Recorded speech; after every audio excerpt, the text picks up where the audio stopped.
श्री स्वामी समर्थ. आपले धार्मिक संग्रह व कथा या आपल्या यूट्यूब चॅनलवर स्वागत आहे. आजच्या व्हिडिओमध्ये आपण भाऊबीजची कथा ऐकणार आहोत. त्यासाठी व्हिडिओ शेवटपर्यंत नक्की ऐका. व्हिडिओ आवडला तर व्हिडिओला लाईक आणि कमेंट नक्की करा. चला तर मग आजच्या कथेला सुरुवात करू. एक आटपाट नगर होते. त्या नगरात एक म्हातारी राहत होती. तिला एक मुलगा आणि एक मुलगी होती. मुलीचे लग्न झाले होते आणि ती दूर देशी राहत होती. घरच्या गरीब परिस्थितीमुळे त्या मुलाला आपल्या बहिणीच्या घरी जाणे जमत नसे.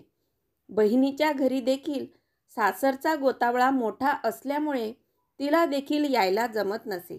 एका वर्षी दिवाळीमध्ये त्यानं विचार केला की या वेळेस भाऊबीजेला आपण आपल्या बहिणीच्या घरी जावे. त्याने आपल्याला जमेल तशी बहिणीसाठी साडी चोळी घेतली. आपल्या लेकीला भाऊ भेटायला जाणार म्हणून आई देखील आनंदात होती. त्या काळात वाहतुकीची काही जास्त साधने उपलब्ध नव्हती. त्यामुळे तो आपल्या बहिणीच्या घरी जाण्यासाठी पायीच निघाला. एक जंगल पार केल्यानंतर त्याला वाटेत नदी लागली. ती नदी त्याला म्हणू लागली, मी तुझा काळ आहे, मी तुला आता माझ्यासोबत वाहून घेऊन जाईल.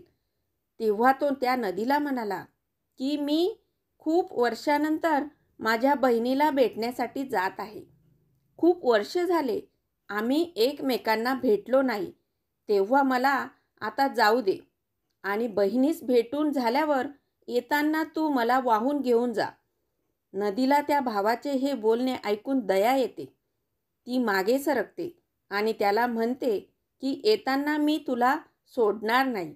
नदीला वंदन करून तो पुढे जातो. ती नदी पार केल्यावरती पुढे थोड्याच अंतरावर ती त्याला एक नाग भेटतो. तो नाग त्या मुलास म्हणतो, मी तुझा काळ आहे, मी आता तुला दंश करणार. तेव्हा तो त्या नागास पुन्हा सांगतो की मी बऱ्याच वर्षापासून माझ्या बहिणीला भेटलेलो नाही. आता दिवाळी सुरू आहे, उद्या भाऊबीज आहे, मी तिला भेटतो आणि मला येताना तू दंश कर. त्या भावाचे हे बोलले ऐकून नागही गहिवरतो आणि त्याला सांगतो, ठीक आहे, तू तुझ्या बहिणीस भेट, पण येताना मी तुला सोडणार नाही, मी तुला दंश करणार. तो भाऊ त्या नागाचे आभार मानतो आणि पुढे जाण्यास निघतो. आता तो एक डोंगर पार करून दुसऱ्या जंगलात शिरतो. तेव्हा त्याच्यासमोर एक वाघ येतो. तो वाघही त्याला सांगतो, मी तुझा काळ आहे, मी तुला खाणार. तेव्हा भाऊ म्हणतो, भाऊबीज आहे, बहीण माझी वाट पाहत असेल, माझ्या वाटेकडे डोळे लावून बसली असेल, मी तिला जाऊन भेटतो आणि येताना तू मला खा. त्याचे हे बोलले ऐकून वाघही शांत होतो आणि त्याला सांगतो की बरं, तू तुझ्या बहिणीला भेट, भाऊबीजेला ती तुझी वाट पाहत आहे, पण येताना मात्र मी तुला खाणार, हे लक्षात ठेव. त्याचेही आभार मानून भाऊ पुढे निघतो. अशा तऱ्हेने तो आपल्या बहिणीच्या घरी जातो. तो दारातून बहिणीला आवाज देतो. तेव्हा बहीण सूत कातत असते. ती भावाचा आवाज ऐकते, पण तितक्यात त्या सुताचा कात तुटतो. तेथे असे मानले जाते की जर सुताचा कात तुटला तर ते अशुभ असते. म्हणून ती भावाचा आवाज ऐकूनही त्याला पुन्हा प्रतिसाद देत नाही. भावाला वाईट वाटते की मी इतक्या दुरून बहिणीला भेटण्यासाठी आलो आहे, पण बहीण मात्र साधा मला प्रतिसाद देखील देत नाही. तो निराश होऊन माघारी जाण्यासाठी वळतो. तेवढ्यात बहीण विणत असलेल्या त्या सुताचा कात पुन्हा जुळतो. बहीण तशीच उठते आणि दाराशी पळत जाते आणि आपल्या भावाला आवाज देते. भाऊ निराशेने तिच्याकडे पाहतो. तेव्हा ती घडला प्रसंग त्याला सांगते. भावाला पाहून तिला खूप आनंद झालेला असतो. तिला काय करावे ते सुचत नसते. ती शेजारी राहत असलेल्या आपल्या मैत्रिणीकडे जाते आणि तिला विचारते, आपल्या घरी आपली प्रेमाची जवळची व्यक्ती घरी आली तर काय करावे. तेव्हा तिची मैत्रीण तिला चेष्टेने सांगते, तू तेलाने घर सारव आणि तुपाने तांदूळ शिजव. बहीण इतक्या आनंदात असते की तिला मैत्रीण नेमकं काय सांगत आहे तेही तिच्या लक्षात येत नाही. ती धावत पळत घरात येते आणि तेलाने घर सारवते आणि तुपामध्ये तांदूळ शिजायला टाकते. बराच वेळ झाला तरी तेलाने सारवलेले घर वाळत नाही आणि तुपात शिजायला टाकलेला तांदूळ शिजत नाही. भावाला मात्र खूप भूक लागलेली असते. तो तिला सांगतो, ताई, मला खूप भूक लागली आहे, काहीतरी खायला दे. ती पुन्हा तांदळाकडे पाहते तर ते काही शिजलेच नव्हते. म्हणून ती पुन्हा पळतच शेजारणीकडे जाते आणि तिला सांगते की, अगं, तू सांगितल्याप्रमाणे मी तेलाने घर सारवले, तुपात तांदूळ शिजायला टाकला, पण तांदूळ काही शिजत नाही आणि घर काही वाळत नाही. तेव्हा तिची मैत्रीण हसू लागली आणि म्हणाली, अगं, मी तर तुझी चेष्टा केली होती. तू तर खरंच तसंच केलं. आता घरी जा आणि दुधात तांदूळ टाक आणि शेणाने घर सारव. बहीण पुन्हा लगबगीने घरी येते, दुधात तांदूळ टाकते आणि शेणाने घर सारवते. ती पटकन खीर बनवते आणि भावास पोटभर जेवण देते. भाऊ मोठ्या आनंदाने जेवण करतो. त्यानंतर ती आपल्या भावास ओवाळते. नंतर भाऊ घरी जाण्यास निघतो. बहीण प्रेमाने जात्यावर ती गहू दळते आणि त्याला लाडू बनवून देते. ते लाडू तो बरोबर घेतो. त्याच्या मनात येते की बहिणीने इतक्या प्रेमाने लाडू दिले आहेत, पण मी तर ते लाडू घेऊन घरपर्यंत पोहोचू शकत नाही, कारण पुढे माझा काळ, वाघ, नाग आणि नदीच्या रूपात उभा आहे. पण तो काहीही न बोलता बहिणीला आनंदाने निरोप देतो आणि निघून जातो.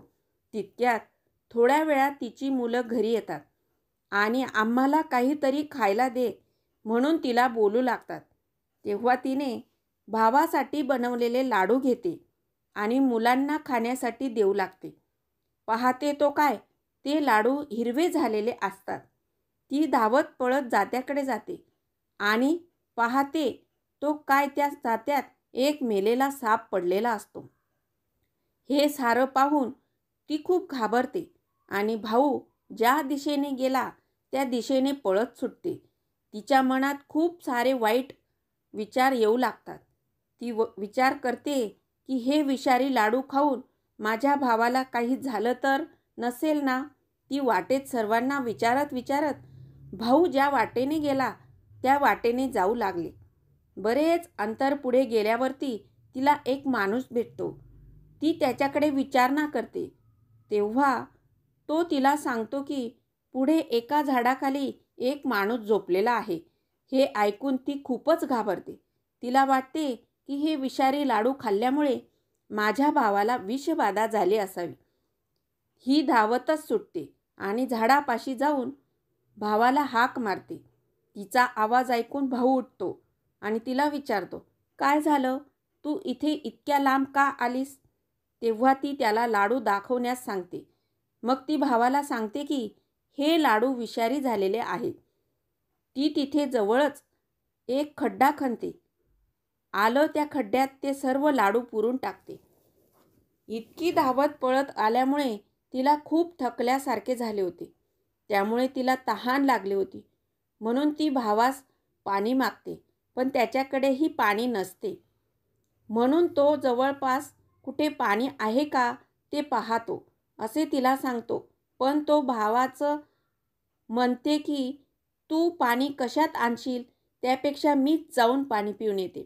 ती जवळच असलेल्या तळ्याजवळ जाते आणि तेथील पाणी पिते. तेव्हा तिच्या दृष्टीस एक म्हातारी पडते. म्हातारीला पाहून तिला आश्चर्य वाटते की इतक्या घनदाट जंगलात ही म्हातारी इथे काय करत आहे. ती म्हातारीच्या थोडं जवळ जाते आणि म्हातारीला विचारते की, आजी, आपण कोण आहात? इतक्या घनदाट जंगलात एकट्या काय करत आहात? तेव्हा ती म्हातारी सांगते की मी काळ आहे. एका बहिणीचा एकुलता एक भाऊ तिला खूप वर्षानंतर भेटण्यासाठी गेला आहे. मी त्याची वाट पाहत आहे. हे ऐकून ती बहीण खूप घाबरते आणि विचार करते की माझा भाऊ देखील मला खूप वर्षांनी भेटण्यासाठी आला आहे. थोडीशी हिंमत करून ती त्या म्हातारीला यावरती उपाय विचारते. तेव्हा म्हातारी म्हणते की त्याच्या बहिणीने जर त्याला शिव्या दिल्या, त्याला वाईट बोलली, त्याच्यासोबत वेडी बनून राहिली तर त्याचे प्राण वाचतील. त्या भावावरती 7 वेळा काळ घालणार आहे. पण यातून जर का त्या बहिणीने त्या भावास वाचवले तर पुढे जाऊन कुणी त्याच्या केसासही धक्का लावू शकणार नाही. हे सारं ऐकून ती बहीण लगेचच ठरवते, मी माझ्या भावासाठी वेडी झाले तरी चालेल, पण मला काहीही करून माझ्या भावाचे प्राण वाचवायचे आहेत. त्यानंतर ती भावाकडे जाते आणि त्याला सांगते की मी तुझ्याबरोबर तुला सोडण्यासाठी येते आहे. तेव्हा भाऊ तिला सांगतो, ताई, पुढे वाघ, नाग आणि नदी माझ्या काळ बनून उभे आहेत. हे ऐकून ती भावास म्हणते की तू इथेच थांब, मी लगेच घरी जाऊन येते. त्यानंतर आपण दोघे सोबतच घरी जाऊ. घरी गेल्यावर ती घरातून मांस, दूध आणि साडी चोळी घेते. ती लगेचच भाऊ जिथे थांबला आहे तिथे पोहोचते. त्यानंतर दोघेजण पुढच्या प्रवासाला सुरुवात करतात. जंगलातून जात असताना वाघ भावाच्या समोर येतो. वाघ भावाला खाण्यासाठी पुढे सरसावणार तेव्हा बहीण त्याच्यासमोर मांस टाकते. तो वाघ ते मांस खातो आणि जंगलात निघून जातो. आणखी थोडे पुढे अंतर गेल्यावरती नाग भावाला दंश करण्यासाठी येतो. तेव्हा ती लगेचच त्या नागाला दूध देते. नाग दूध पितो आणि निघून जातो. जंगल पार करून ते दोघे नदीजवळ पोहोचतात. आता नदी त्याला बुडविण्यासाठी येते. तेव्हा बहीण लगेचच तिचा साडी चोळी देते आणि तिची पूजा करते. त्यामुळे नदी लगेचच मागे सरकते. त्यानंतर ते दोघेही घरी पोहोचतात. घरी पोहोचल्यावरती तो आपल्या आईला सांगतो की बहिणीने कसे आपले 3 वेळा प्राण वाचवले आहेत. पण तेव्हा मात्र की त्याला शिव्या देऊ लागते आणि खूप वाईट साईट बोलून अपशब्द बोलू लागते. काही वेळाने ती अगदी वेड्यासारखी करू लागते. सर्वजण तिची ही अवस्था पाहून हैराण होतात की ही अशी का वागत आहे. सर्वजण तिला समजावण्याचा प्रयत्न करू लागतात, पण ती मात्र वेड्यासारखंच वागत राहते. त्यामुळे सर्वजण तिला वेडी झाली असे समजतात आणि वेडी वेडी म्हणून चिडवू लागतात. ती रोज रोज आपल्या भावास शिव्या देत असे आणि त्याला अपशब्द देखील बोलत असे. थोड्या दिवसातच तिच्या भावाचे लग्न ठरते.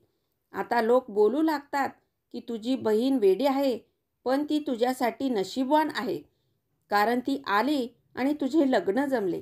आता त्याचा साखरपुडा ठरला होता.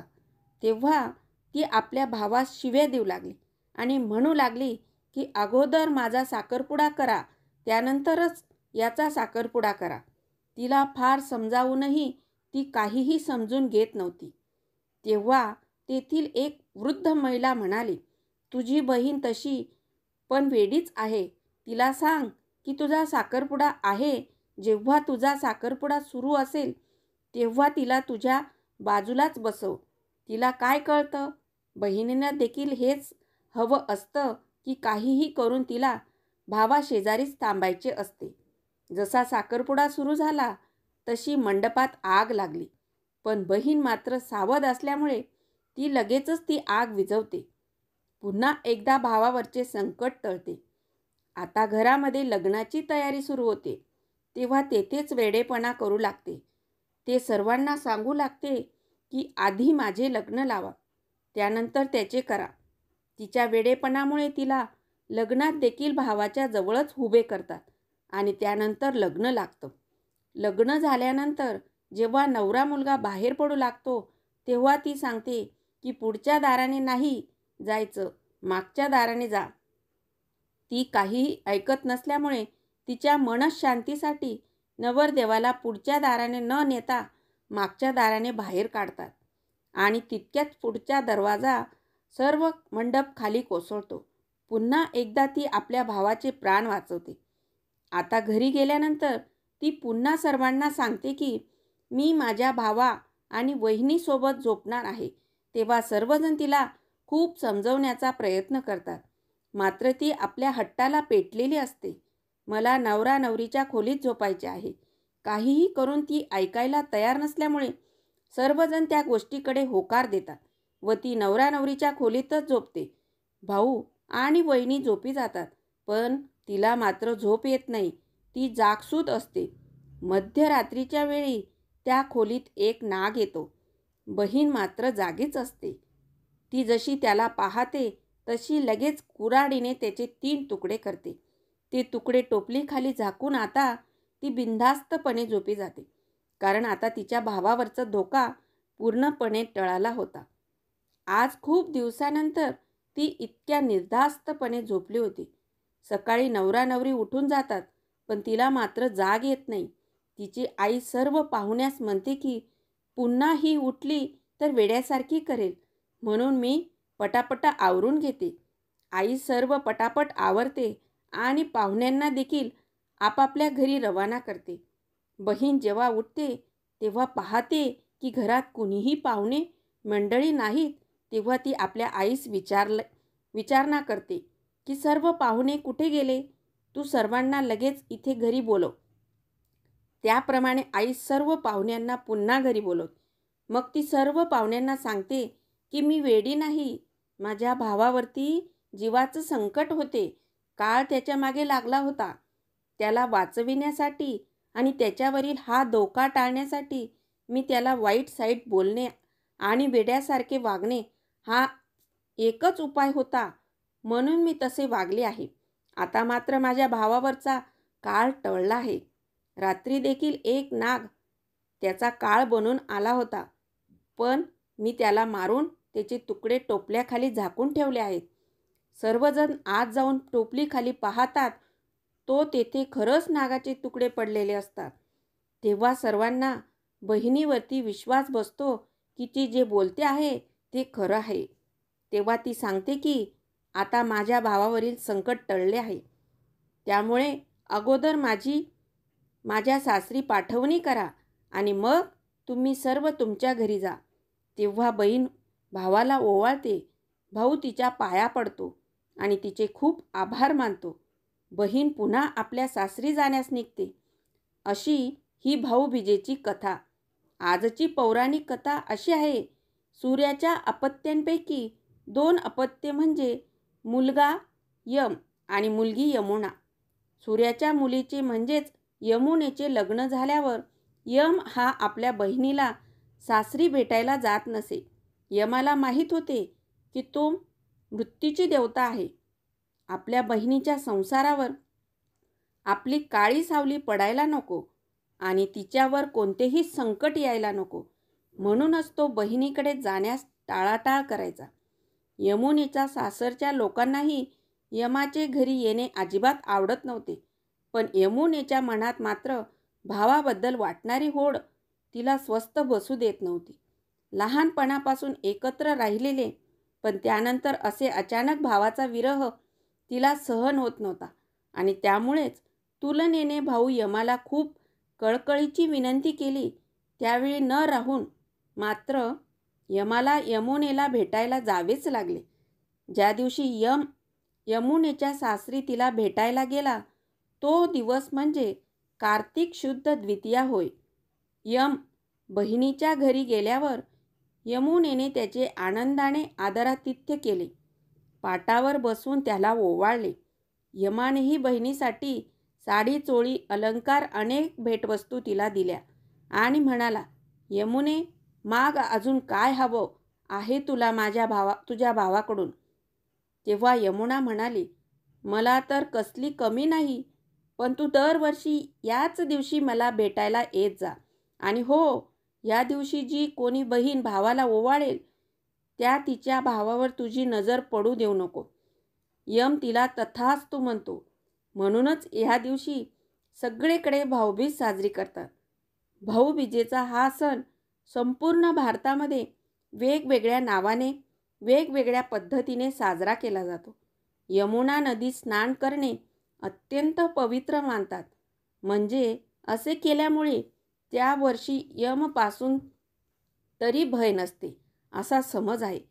यम आणि यमी या भावा बहिणीच्या प्रेमाबद्दल अशी कथा आहे की यम मृत्यू पावला त्यावेळी यमीला एवढे दुःख झाले की ती आपली रडणे व डोळ्यातील अश्रू काही केल्या थांबवेना.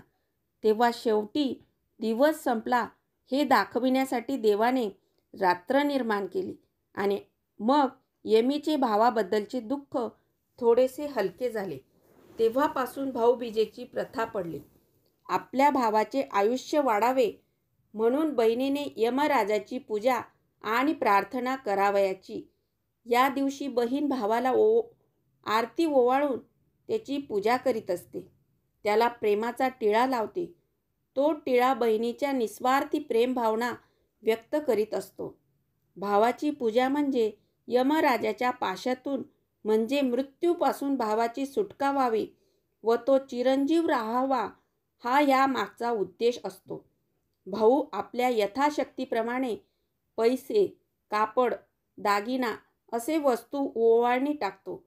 जवळचा किंवा दूरचा भाऊ नसल्यास चांदोबास ओवाळण्याची पद्धत आहे. एका मातेच्या उदरातून जन्म घेतल्यावरच फक्त भावा बहिणीचं नातं असतं असं अजिबात नाही, तर त्यासाठी मनापासून एकमेकांविषयी वाटणारी आत्मीयता, आपुलकी आणि जिव्हाळ्याची आवश्यकता असते. ते सुद्धा नातं भावना बहिणीच्या शुद्ध प्रेमाचं प्रतीक असतं.